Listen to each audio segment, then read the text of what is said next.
Chain নদী দূষণে বাতিল হয়েছে প্যারিস অলিম্পিক্সের আজ হতে যাওয়া ছেলেদের ট্রায়াথলন ইভেন্ট। শুক্র ও শনিবারের বৃষ্টিতে নদীর পানির দূষণের মাত্রা বেড়ে যাওয়ায় প্রস্তুতি পর্ব বাদ করার পর এবার পেছানো হলো মূল ইভেন্ট। দূষণের মাত্রা নিয়ন্ত্রণ করে আগামীকাল মেয়েদের ট্রায়াথলনের সাথে ছেলেদের ইভেন্টও আয়োজন করার সিদ্ধান্ত নিয়েছে কর্তৃপক্ষ। মঙ্গলবার প্যারিসের সময় সকাল ৮টা থেকে সেইন নদীতে ছেলেদের ট্রায়াথলন প্রতিযোগিতা শুরু হবার কথা ছিল।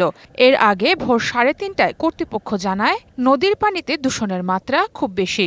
সে কারণে প্রতিযোগিতা শুরুর মাত্র কয়েক ঘন্টা আগে ওয়ার্ল্ড ট্রায়াথলনের সিদ্ধান্তে তা বাতিল করতে হয় আয়োজকদের। সেইন নদীর পানি নিয়ে অলিম্পিক্স শুরু হবার আগে থেকেই হয়েছে নানা সমালোচনা। তবে মূল আয়োজন শুরু হবার আগে প্যারিস অলিম্পিক্সের জন্য নদীর পরিশোধনের পেছনে ১৪০ কোটি ইউরো খরচ করা হয়েছে। তাতে কাজ হলেও বাঁধ সাজে প্যারিসে শুক্র আর শনিবারের বৃষ্টি। টানা বর্ষণে সেইন নদীর দূষণমাত্রা ছাড়িয়ে যাওয়ায় রবি আর সোমবার ট্রায়াথলন সাঁতারের প্রশিক্ষণও স্থগিত করা হয়।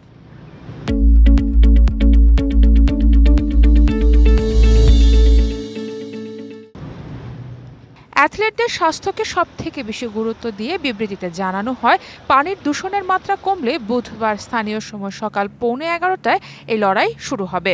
এর আগে সকাল ৮টায় আছে মেয়েদের ট্রায়াথলন। তবে এতেও দুশ্চিন্তা কমছে না আয়োজকদের, কেননা আবহাওয়া অধিদপ্তর বলছে মঙ্গলবার বিকাল থেকে বুধবার পর্যন্ত আছে বজ্রসহ বৃষ্টির সম্ভাবনা।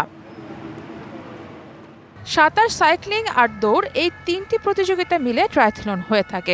অলিম্পিক্সের ট্রায়াথলনে সাঁতার থাকে ১.৫ কিলোমিটার, এরপর ৪০ কিলোমিটার সাইক্লিং এবং ১০ কিলোমিটার থাকে দৌড়।